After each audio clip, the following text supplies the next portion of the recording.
ओम शांति। जैसे हम माँ बाप बच्चों को समझाते हैं ना, समझाने में बताते हैं कि बच्चे तुम्हारे लिए ये राइट है, ये रॉन्ग है, तुम ऐसा करोगे तरक्की हो जाएगी, इस चीज़ की ये वैल्यू है, इस चीज़ की का ये नुकसान है। ऐसे ही हमारे जो परमात्मा बाप हैं वो अपने महावाक्यों में क्या क्या हमें महसूस करवाते हैं, वो सारे चीज़ें जो है अपने महावाक्यों में बता देते हैं। अब मुरली तो आज की ऐसा कुछ छोड़ने का मन ही नहीं कर रहा था, लेकिन फिर भी मैंने मुख्य मुख्य पॉइंट जो है मार्क किए कि भगवान हमें, परमात्मा बाप हमारा क्या क्या महसूस करवा रहा है। सबसे पहले तो देखो, मीठे बच्चे, पर्सनली सब बच्चे अपने आप को पर्सनली समझे कि भगवान मेरा परमात्मा बाप मुझे मीठे बच्चे कह के ये सारी बातें रियलाइज़ करवा रहा, माना समझा रहा है, महसूस करवा रहा है कि मीठे बच्चे विनाशी शरीरों से प्यार ना करके अविनाशी बाप से प्यार करो तो रोने से छूट जाएंगे। दुनिया रोती रहती ना, कोई शरीर छोड़ के जाता तो भगवान को दुख होता है ना, परमात्मा को तो दुख होगा ही होगा कि भाई शरीर तो विनाशी है और आत्मा अविनाशी है। तो कितनी सारी आज बातों की महसूसता आज बाबा ने करवाई है कि विनाशी क्या है, अविनाशी क्या है, राइटियस क्या है, अनराइटियस क्या है, नई चीज़ क्या है, पुरानी क्या है, सतयुगी दुनिया कैसी है, कलयुगी दुनिया कैसी है, सतयुगी दुनिया में कैसा फर्नीचर होगा, कलयुगी दुनिया में आज क्या क्या हो रहा है। तो ये सारी कर्म कैसे हैं, विकर्म क्या होते हैं, सारी चीज़ों का परमात्मा बाप हमें रियलाइज़ कराते हैं। कहते हैं मीठे बच्चे विनाशी चीज़ों से, विनाशी शरीरों से प्यार ना करके अविनाशी बाप से प्यार करो तो रोने से छूट जाएंगे। माना ये शरीर विनाशी है, इससे प्यार करने का हमें कोई भी फ़ायदा नहीं है। फिर देखो क्या कहते हैं, ओम शांति। ओम शांति बच्चों को कहते हैं। ये तो बच्चे जानते ही हैं कि आत्मा अविनाशी है और बाप भी अविनाशी है। वो प्यार तो प्यार किसको करना चाहिए? जब दोनों का डिस्टेंस डिफरेंट बता दिया भगवान ने कि बाप भी अविनाशी है, आत्मा भी अविनाशी, तो प्यार हम किसको कर रहे हैं आप खुद ही रियलाइज़ कर लो। अविनाशी आत्मा को, यानी तो प्यार किसको करना चाहिए? अविनाशी आत्मा को। अविनाशी को ही प्यार करना है, विनाशी शरीर को थोड़े ही प्यार करना चाहिए। सारी दुनिया विनाशी है, हर एक चीज़ विनाशी है और ये शरीर विनाशी है, आत्मा अविनाशी है। देखो विनाशी और अविनाशी के लिए भगवान ने कितनी गहराई वाली, और पूरा पेज ये सारा विनाशी और अविनाशी का ही है। लेकिन मैंने मुख्य 2-4 लाइनें मार्क करके ही अपना इस बात को खोल लिया परमात्मा की कि भगवान हमें विनाशी और अविनाशी का अंतर बता रहे हैं कि बच्चे प्यार आत्मा को करना चाहिए, अविनाशी चीज़ आत्मा है। लेकिन हम क्या कर बैठे हैं? शरीर को प्यार कर बैठे हैं, चाहे अपने चाहे दूसरों के शरीर को। तो इसलिए बाबा कहते हैं कि विनाशी शरीर को थोड़ी प्यार करना चाहिए, सारी दुनिया ही विनाशी है, तो हर एक चीज़ विनाशी है, ये शरीर विनाशी है, आत्मा अविनाशी है। तो आत्मा का प्यार अविनाशी होता। भगवान कहते हैं आत्मा में जो एक बार निस्वार्थ रूप से प्यार में भर देता हूँ तब वो दूसरों को भी प्यार करती है, तो वो अविनाशी हो जाता है, ख़त्म नहीं होता, संस्कार बन जाता है। आत्मा कभी मरती नहीं है, क्योंकि आत्मा में ही सारे संस्कार भरे हुए ना, आत्मा ही सारे कार्य करती है। तो कर्म भी आत्मा ही करती है, संस्कार भी आत्मा में ही होते हैं। तो जो प्यार, खुशी, ये गुण, शक्तियाँ, वरदान, सहयोग, शुभ भावनाएं, दुआएं सब आत्मा में ही होती हैं। शरीर तो आपका विनाश हो गया। तो इसलिए बाबा हमें ये राइटियस बात बता रहे कि उसको कहा जाता है राइटियस, माना आत्मा कभी मरती नहीं है, उसको कहा जाता है राइटियस। बाप कहते तुम अनराइटियस बन गए हो, वास्तव में अविनाशी का अविनाशी के साथ प्यार होना चाहिए। माना आत्मा अगर अविनाशी है और दूसरा बाप अविनाशी है तो प्यार भी ऐसे ही होना चाहिए। लेकिन हमने राइटियस आत्मा ने अनराइटियस बन गई विनाशी शरीर से प्यार करके। बाप कहते तुम अनराइटियस बन गए हो, तुम्हारा प्यार विनाशी शरीर के साथ हो गया है, इसलिए रोना पड़ता है। तो अविनाशी के साथ प्यार ही नहीं है, भगवान के साथ प्यार नहीं है तो भगवान तड़प रहा है अपने बच्चों के लिए कि मेरा बच्चा मेरा होके है और मेरे को ही भूल गया और मेरे साथ प्यार ही नहीं करता है। तो इसलिए अविनाशी के साथ प्यार नहीं है तो उसको कितनी तड़प हो रही है इस बात के लिए।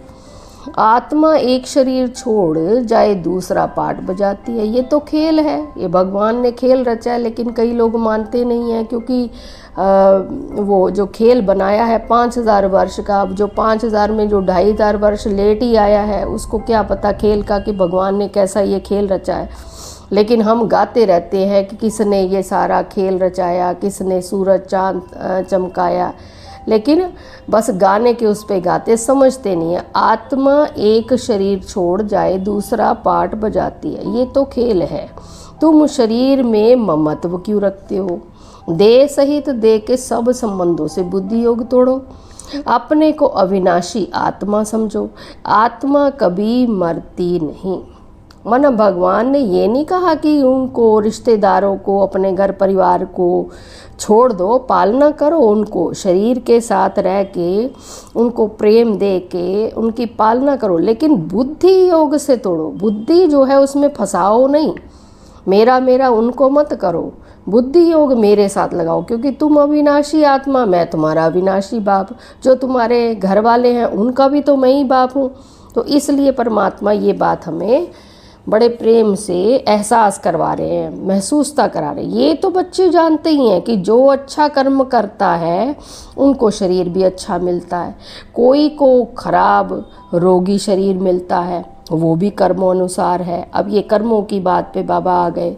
लोग कहते हैं ना कि मेरे को ऐसा क्यों बना दिया, मेरी आँख क्यों ले ली भगवान ने, मेरा बीमार शरीर क्यों रहता है। ये भगवान ने साफ साफ लफ्ज़ों में बता दिया कि जो अच्छा कर्म करता है उनको फिर शरीर भी अच्छा मिलता है, कोई को फिर खराब रोगी शरीर मिलता है, वो भी कर्मों के अनुसार। ऐसा नहीं कि अच्छा आपने कर्म किया है तो ऊपर चले जाएंगे। चलो शरीर तो आपको अच्छा मिला, लेकिन ये नहीं कि शरीर छोड़ने के बाद ऊपर चले जाएंगे, नहीं, ऊपर तो कोई जा ही नहीं सकते।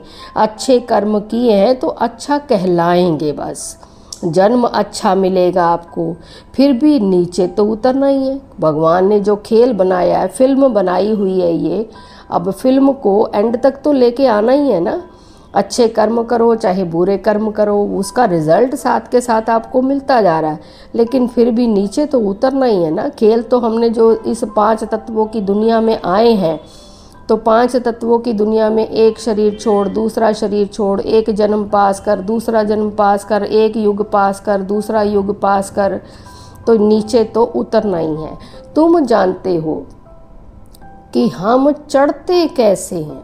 भले अच्छे कर्मों से कोई महात्मा बनेगा, फिर भी कला तो कम होती ही जाएगी ना। चलो अच्छे कर्म कर लिए आपने, आत्मा जो है महान आत्मा बन गई, उसको महात्मा कहा जाता है, उसकी पूजा करने लग जाते हैं लोग, उसकी महिमा करने लग जाते हैं। लेकिन इसका मतलब ये नहीं कि वो ऊपर चली जाएगी शरीर छोड़ने के बाद। भगवान कहते उसकी महिमा हो जाएगी, बस इससे ज़्यादा और कुछ नहीं होगा। फिर भगवान ने और भी ये बात बताई, ये मैंने मार्क नहीं की हुई है लेकिन मैं पढ़ देती हूँ कि हमारी बुद्धि में अभी तुम बच्चे जानते हो, क्या कहते हैं बाबा, अभी तुम बच्चे जानते हो, ये ऊपर करके ऐसे पढ़ लेती हूँ, अभी तुम बच्चे जानते हो। ओहो, जब हम देह अभिमानी हो जाते हैं तो हमारी बुद्धि कितनी डिग्रेड हो जाती, कैसी डिग्रेड हो जाती है उसका वृतांत बताया है। जैसे जानवर बुद्धि बन जाते हैं। जानवरों की सेवा भी बहुत अच्छी होती है ना। वो क्या सेवा होती है? मनुष्यों की तो कुछ भी होती ही नहीं है ना, मनुष्यों की तो कुछ भी नहीं है। रेस के, ये देखो रेस के घोड़ों की बात बताई, जानवरों की बात बता रहे हैं ना बाबा, तो जानवरों में बाबा ये बात बता रहे हैं कि रेस के घोड़ों आदि की कितनी संभाल होती है। यहाँ के मनुष्यों की देखो क्या हालत है।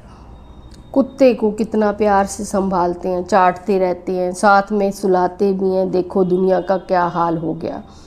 वहाँ सतयुग में ये धंधा होता ही नहीं है। माना भगवान भी ऊपर बैठा देख रहा है कि लोग यहाँ पे कैसे कैसे क्या क्या बन गए हैं, कि आत्मा जो है किससे प्यार कर बैठी है। विनाशी चीज़ों से, विनाशी शरीरों से तो ठीक है, जानवरों से भी क्या प्यार कर बैठी है। और जो अविनाशी बाप है उसको भूल ही गए हैं, उससे प्यार ही नहीं है। और प्यार नहीं है तो भगवान का जो इतना सारा खजाना है वो हमारे पास से कैसे आएगा। भगवान की जो समीपता है, जो संबंध की, जो हमारा वो बाप बनता है, ये टीचर बन के पढ़ा रहा है, सतगुरु बन के सदगति हमें दे देता है, मुक्ति दे देता है, तो वो हमें कैसे पता चलेगी। तो भगवान की अहमियत ही हमने ख़त्म कर दी। माना इतने हम तमो प्रधान बन गए। लेकिन भगवान ने फिर भी क्या कह दिया कि ये खेल है बच्चे। लेकिन अब तो मैं बता रहा हूँ ना, और क्या बताते हैं, तो बाप कहते हैं बच्चों तुमको माया रावण ने अनराइटियस बना दिया। ये सारी राइटियस की बातें बता रहे थे, अब अनराइटियस की बात बता रहे कि अनराइटियस ये सारा कुछ काम करते, तुम अनराइटियस बना दिया रावण माया ने। अनराइटियस राज्य है ना, मनुष्य अनराइटियस तो सारी दुनिया भी अनराइटियस हो जाती है। तो राइटियस और अनराइटियस दुनिया में देखो फ़र्क कितना है। राइटियस में हम कैसी अच्छी अच्छी बातें करते थे, सतयुग में कैसे रहते थे, और अनराइटियस बन के कलयुग में हमारी क्या दशा हो गई। फिर बाबा कहते हैं कि कलयुग की हालत देखो क्या है। मैं स्वर्ग स्थापन कर रहा हूँ, तो माया भी अपना स्वर्ग दिखाती है, टेम्पटेशन देती है। कैसा कैसा दिखाती है? आर्टिफिशियल धन कितना है देखो। समझते हम यहाँ ही स्वर्ग में बैठे हैं, 3-4 प्लॉट ले लिए, 8-10 मंजिल का मकान बना लिया, बच्चों को विलायत भेज दिया, गाड़ियाँ ले ली, तो सोचते हैं स्वर्ग में बैठे हैं। तो स्वर्ग में थोड़ी ही इतने ऊंचे 100 मंजिल के मकान आदि होते हैं। कैसे कैसे मकान बन सजाते हैं। वहाँ तो डबल स्टोरी के भी मकान नहीं होते हैं। मनुष्य ही बहुत थोड़े होते हैं वहाँ पर। इतनी ज़मीन तुम क्या करेंगे? जब हमारी ज़मीन ही पूरा संसार भारत बन जाता है, तो इतनी सारी ज़मीन पर हम डबल स्टोरी भी क्यों बनाएंगे? तो इसलिए बाबा कहते हैं इतनी ज़मीन तुम क्या करेंगे। यहाँ पर ज़मीन के पिछाड़ी कितना लड़ते झगड़ते हैं, और वहाँ सारी ज़मीन तुम्हारी रहती है। कितना रात दिन का फ़र्क है। वो लौकिक बाप और ये पारलौकिक बाप है। माना शरीर का तुम्हारा क्या है, वो लौकिक हो गया बाप, और मैं जो समझा रहा हूँ इस समय अविनाशी, जो दिखाई भी नहीं देता हूँ, लेकिन फिर भी तुम्हें पराये तन में आके, पराई दुनिया में आके तुम्हें लेके जाने के लिए, तुम्हारी आत्मा को राइटियस बनाने के लिए मैं पारलौकिक बाप तुम्हें पढ़ा रहा हूँ। तो पारलौकिक बाप बच्चों को क्या नहीं देते हैं, क्या महसूस करवा रहे हैं कि मैं तुम्हें क्या नहीं देता हूँ। मना सब कुछ दे देता हूँ अपना। क्या मेरे गुण हैं, क्या मेरी शक्तियाँ हैं, क्या मेरी महिमा है, क्या मेरे मंदिर हैं, क्या मेरा नाम है, मान है, शान है, क्या मेरे संबंध हैं, वो सारा कुछ मैं तुम्हें लौटा देता हूँ। जो भक्ति मार्ग में दुनिया तुम्हें ही माता पिता कहने लग जाती है, तुम्हारी पूजा करने लग जाती है, तुम्हारी मूर्तियाँ बनाने लग जाती है, मंदिर भी तुम्हारे ही बनाने लग जाती है, तुमसे ही वरदान पाने लग जाती है, तुमसे ही दृष्टि मांगती है कि जी एक दृष्टि दे दो। चरनामत के तौर पे तुम्हारे से ही अपना जल लेने शुरू कर देती है। तो सारा कुछ परमात्मा, इतना निरहंकारी बाप कहाँ मिलेगा हमें। हम उस बाप को ही भूल गए। माना पारलौकिक बाप बच्चों को क्या नहीं देते, माना सब कुछ अपना दे देते हैं। आधा कल्प तुम भक्ति करते हो, फिर हम ही पहले भक्ति ऐसी शुरू करते हैं, हमारे पीछे ही बाकी सारे शुरू करते हैं। बाप साफ कहते हैं, क्या साफ कहते हैं कि इनसे मुक्ति नहीं मिलती। माना तुम भक्ति कर लो जितनी मर्जी, इससे तुम्हें मुक्ति नहीं मिलती। मुक्ति का मतलब बता रहे हैं, अर्थात मेरे से नहीं मिलते। मुक्ति का मतलब आत्मा जो यहाँ के कर्मों में बंधनों में फंस गई है, जिससे वो मुक्त होके मेरे से मिलती है मुक्ति धाम में जाके, वो तुम भक्ति करने से नहीं मेरे से मिल सकते हो, माना उनसे तुम्हें मुक्ति नहीं मिलती है। तुम मुक्ति धाम में मेरे से मिलते हो। मुक्ति धाम हम क्यों जाते हैं? आत्मा इस पुरानी दुनिया से, शरीरों की दुनिया से, पंच तत्वों से पार होके, मुक्त होके, सबके साथ हिसाब किताब चुकतू करके अपने बाप के साथ जाके मुक्ति धाम में मिलती है। तो वहाँ हमारा बाप रहता है ना, इसलिए बाबा कहते हैं तुम मुक्ति धाम में मेरे से मिलते हो, मैं तो मुक्ति धाम में रहता हूँ ना। वरना अपना धाम बता दिया भगवान ने, अपना रूप बता दिया, कैसे कर्म करता है शरीर लेके वो बता दिया। कितना उसे महसूस करवाना पड़ रहा है कि मैं तुम्हारा बाप तुम्हारे लिए क्या क्या करता हूँ और क्या नहीं तुम्हें देता हूँ, सब कुछ दे देता हूँ। और एहसास कितना बड़ा करा रहा है, महसूस कितना बड़ा करा रहे हैं। तुम भी मुक्ति धाम में रहते हो, फिर वहाँ से तुम स्वर्ग में जाते हो। माना दुनिया जब नए सिरे से शुरू होती है तो ये सबसे पहले स्वर्ग में आते हैं। वहाँ स्वर्ग में मैं नहीं होता हूँ, भगवान हमारे लिए स्वर्ग बना देता लेकिन खुद नहीं रहता। अब ये भी ड्रामा है। भगवान कहता मेरे को तो किसी चीज़ की चाहना ही नहीं है, ये तो ड्रामा है। तुम अच्छे कर्म करते हो, मेरे मददगार बनते हो, मैं इस दुनिया को नई बना देता हूँ, तो तुम्हें भी फिर मैं सतयुग में भेज देता हूँ स्वर्ग में, लेकिन मैं नहीं आता हूँ वहाँ पे। फिर हूबहू ऐसे ही रिपीट होगा। माना भगवान कहता है ये तो कल्प कल्प का ड्रामा है, ये ऐसे ही रिपीट होगा। फिर ये ज्ञान भूल जाएगा। देवताओं को ज्ञान याद नहीं ना रहता। क्यों नहीं याद रहता उनको ज्ञान? क्योंकि खुशी गायब हो जाएगी कि हम फिर नीचे उतरेंगे, फिर ऐसे भक्ति करेंगे, भगवान को ढूंढेंगे। इसलिए ये भगवान ये ज्ञान भुला ही देता है उनको। जब वो आपको वकील बनने की पढ़ाई आपने पढ़ ली, वकील बन गए, तब तो काला कोट के पहन के ही तो बस खाली केस ही तो लोगे, किताबें थोड़ी ले लेके घूमेंगे साथ में।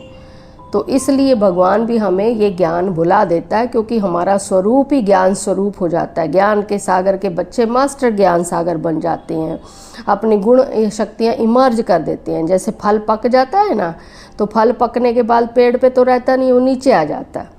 इसी तरह से हम भी आत्माएं जो है, हमारे पास जब भगवान की सारी चीज़ें आ जाती हैं, हम अपनी वो सारी चीज़ें जो है भूल ही जाते हैं, क्योंकि उसका स्वरूप बन जाते हैं, दूसरों को बांटने वाले बन जाते हैं, खुशी में रहने वाले बन जाते हैं। तो इसलिए भगवान बता रहे हैं कि फिर हूबहू ऐसे ही रिपीट होगा, फिर ये ज्ञान भूल जाएगा, प्राय लोप हो जाएगा। जब तक संगम युग नहीं आया है तब तक गीता का ज्ञान हो कैसे सकता। माना ये गीता का ज्ञान भगवान आके, शिव भगवान आके सुनाते हैं, लेकिन शिव भगवान आके हमें मनुष्य से देवता माना श्री कृष्ण बना देते हैं, और भक्तों ने क्या नाम रख दिया? श्री कृष्ण का नाम रख दिया। और भगवान को जो शिव हैं आके गीता का ज्ञान दे रहे हैं, उनका नाम ही गुम कर दिया। बाकी जो भी शास्त्र आदि हैं वो तो सब भक्ति मार्ग के शास्त्र हैं। वो शास्त्र किसने बनाए? देहधारियों ने बनाए। व्यास ऋषि भी कौन था? देहधारी था। तपस्या करके उसको थोड़ा बहुत जो भी साक्षात्कार हुआ उसने शास्त्र बना दिए। चलो भक्ति मार्ग में काम आने लगे। उसी को पढ़ पढ़ के आज दुनिया गिरावट में ही आई है ना। ऊपर तो कोई गया नहीं, ना भगवान से मिला, ना अच्छे कर्म हुए, ना कोई खाता जमा हुआ, नहीं तो फिर कलयुग आता ही नहीं अगर ऐसा कुछ होता है। तो इसलिए ये सारे भक्ति मार्ग के शास्त्र हैं।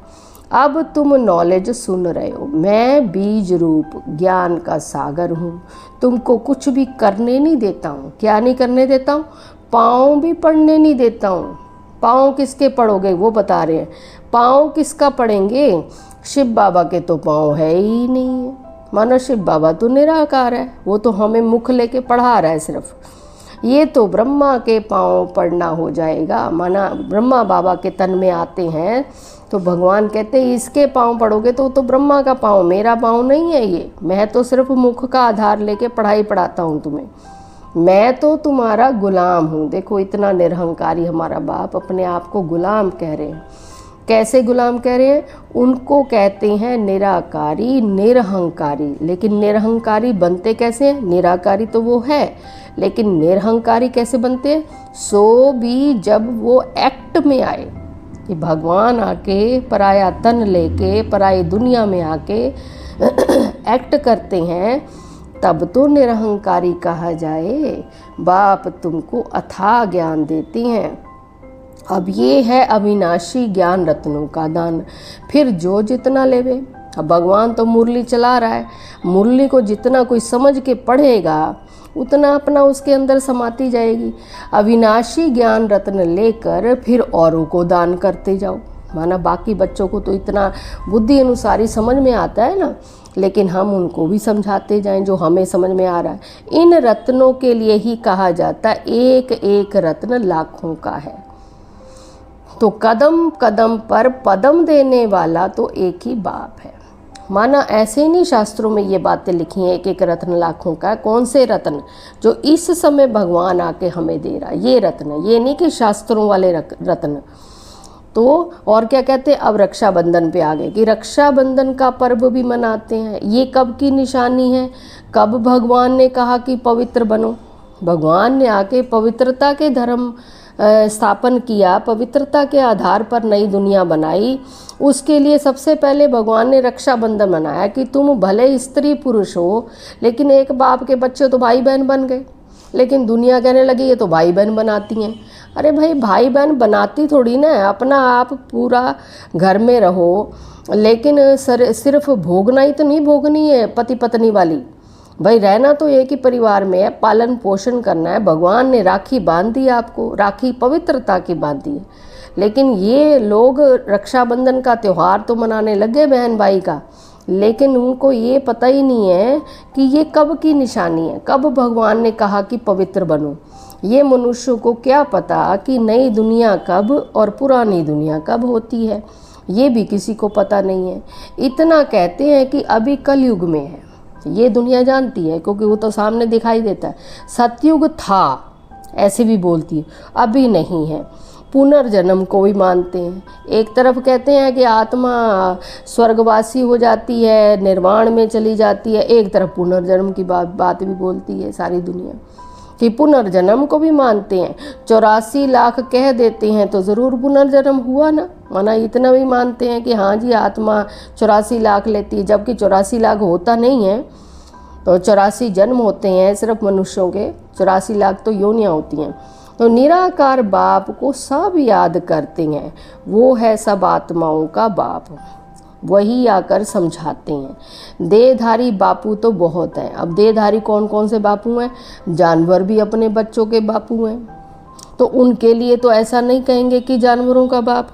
सतयुग में कोई कुछ भी कीचड़ पट्टी होती नहीं। अब ये सतयुगी दुनिया का दृश्य दिखा रहे हैं। जैसा मनुष्य वैसा फर्नीचर होता है। अब फर्नीचर में माना जैसा मनुष्य है, जैसी दुनिया है, वैसे ही जानवर होंगे, वैसे ही पेड़ पौधे होंगे, सतो प्रधान। तो जैसा मनुष्य वैसा फर्नीचर होता है। वहाँ पंछी आदि भी फर्स्ट क्लास खूबसूरत होती हैं। तो सब अच्छी चीज़ें, अच्छी अच्छी चीज़ें होंगी वहाँ पर। वहाँ फल कितना स्वीट बड़े होते हैं। फिर वो सब कहाँ चला जाता है? अब ये बाबा कहते चलो था तो गायन भी तुम करते हो, लेकिन कहाँ चला जाता है? स्वीट से निकल कड़वाहट आ जाती है। अब कड़वाहट भी भरने वाला कोई होगा तभी तो कड़वाहट आती है, ऐसे थोड़ी कड़वाहट आ जाएगी। तो ये भी समझने वाली बात है कि स्वीट से निकल कड़वाहट आ जाती है। थर्ड क्लास बनते हैं तो चीज़ें भी थर्ड क्लास बन जाती हैं। ये बाबा ने कारण बता दिया कि कैसे कड़वाहट आती है। जब हम थर्ड क्लास बन जाते हैं, कहाँ फर्स्ट क्लास देवता थे, जब हम थर्ड क्लास मनुष्य जोनी में आने लगते हैं, कर्म हमारे ऐसे जानवरों जैसे हो जाते हैं, तब चीज़ें भी थर्ड क्लास बन जाती हैं। सतयुग में है फर्स्ट क्लास तो सब चीज़ें फर्स्ट क्लास मिलती हैं। कलयुग में है थर्ड क्लास तो सब चीज़ें फिर सतो रजो तमो में पास होती हैं। तो यहाँ तो कोई मज़ा ही नहीं है। आत्मा भी तमो प्रधान तो शरीर भी फिर तमो प्रधान है। अभी तुम बच्चों को ज्ञान है, ये सारी बातें हमें ज्ञान मिल रहा है। तो कहाँ वो मना, कहाँ सतयुग की बात और कहाँ ये रात दिन का फ़र्क है। बाप तुमको कितना ऊंच बनाते हैं, जितना याद करेंगे हेल्थ वेल्थ दोनों मिल जाएंगे आपको। भगवान को जितना हम याद करेंगी आत्मा, है, अपने आप को विनाशी आत्मा समझ के, तो उतना ही उसको हेल्थ और वेल्थ दोनों मिल जाएंगे। बाकी क्या चाहिए तुम्हें? जब भगवान मिल गया, उससे आपको हेल्थ वेल्थ मिल गई, हैप्पीनेस मिल गई, और क्या चाहिए? दोनों चीज़ों से एक नहीं होगी तो हैप्पीनेस नहीं होगी। आपकी हेल्थ ठीक नहीं है, पैसा भरमार है आपके पास, तब भी आपको खुशी नहीं होगी। और आपकी हेल्थ ठीक है और पैसा नहीं है आपके पास, तब भी आपको हैप्पीनेस नहीं है। तो समझो हेल्थ है वेल्थ नहीं तो क्या काम के। तो गाते भी हैं ना, पैसा है तो लाडकाना घूम कर आओ।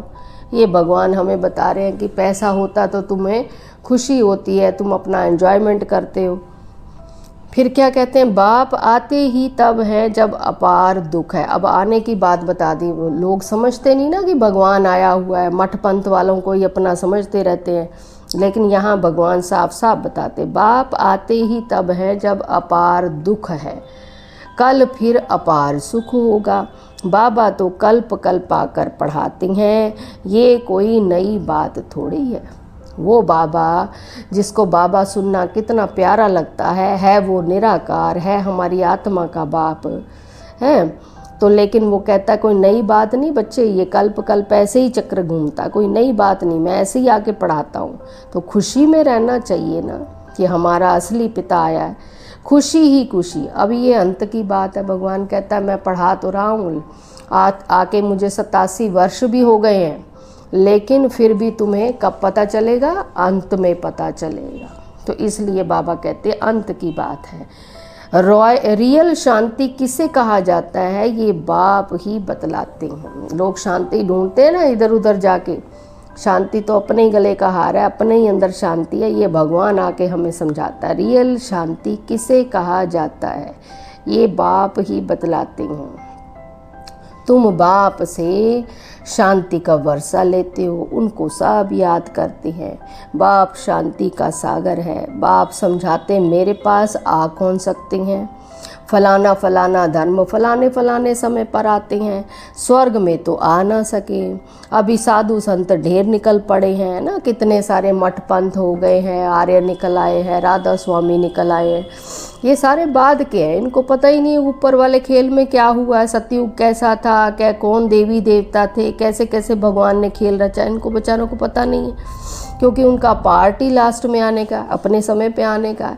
तो इसलिए भगवान साफ साफ बताते, ये सारे खेल की बात बता रहे कि फलाना फलाना धर्म फलाने फलाने समय पर आते हैं, स्वर्ग में तो वो आ ना सके। जब उनको पता भी नहीं है, बस गायन नहीं कर सकते कि स्वर्ग होता है, लेकिन कैसा होता है, कौन रचता है, कौन उसमें राज्य करते हैं, ये किसी को पता नहीं। अभी साधु संत ढेर निकल पड़े हैं तो उन्हों की महिमा होती है, क्योंकि ऊपर से जो आत्मा आती है ना तो सतो प्रदान आती है, तो उसकी महिमा होती है। पवित्र है तो उनकी महिमा ज़रूर होनी चाहिए। अभी नए उतरे हैं, ऊपर से नई नई आत्मा आई है, पुरानी की तो इतनी महिमा हो ही ना सके। जो जो बीत जाते हैं ना, यहाँ पे भोगने लग जाते हैं, फिर उनकी साधु संतों की इतनी महिमा नहीं रह जाती है। वो तो सुख भोग तमो प्रधान में फिर चले गए हैं। तो कितने ढेर गुरु किस्म किस्म के निकलते जाते हैं, तो इस बेहद के झाड़ को कोई जानते ही नहीं। माना ये झाड़, ये कल्प पूरा वृक्ष जो है, ये भगवान ने संसार कैसे रचा है, ये पूरा कल्प वृक्ष का सारा हमें डिटेल बाबा आके बताते हैं। इतना गहरा ज्ञान है, लेकिन बुद्धि भी उतनी सतो प्रधान हमारी होनी चाहिए कि राइट क्या है, रॉन्ग क्या है, भगवान क्या बता रहा है, भगवान है कौन, उसका हमारे साथ संबंध कैसा है। इस समय टीचर बन के कितनी गहरी गहरी बातें बता रहा है। तो हम इस मुरली के आधार से अपनी बुद्धि को कितना सतो प्रधान बना सकते हैं, भगवान की बातों को कितना ऑब्जर्व कर सकते हैं। तो अगर पढ़ेंगे समझेंगे तो भगवान की सारी बातों की महसूसता हमारे अंदर ज़रूर आती जाएगी और हमारी बुद्धि शुरुड़ बनती जाएगी, दिव्य बनती जाएगी, ईश्वरीय बुद्धि बनती जाएगी। फिर हम भगवान को किसी प्रकार का कोई ब्लेम नहीं देंगे, बल्कि भगवान से सब खजाने लेने का पुरुषार्थ करते रहेंगे। ओम शांति।